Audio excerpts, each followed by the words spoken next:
As the Ukrainian drone army keeps on cleaning the battlefield of Russian equipment, tanks often need several hits to make sure the tank can get towed back and repaired or scrapped for parts.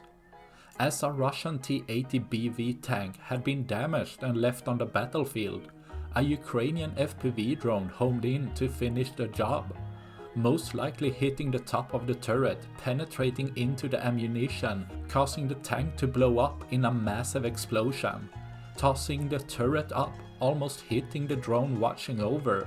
Luckily, the drone up ahead wasn't hit by any shrapnel or destroyed by the fireball rising up, leaving it to go and look for new targets, making sure each tank is completely destroyed, leaving one less for tomorrow.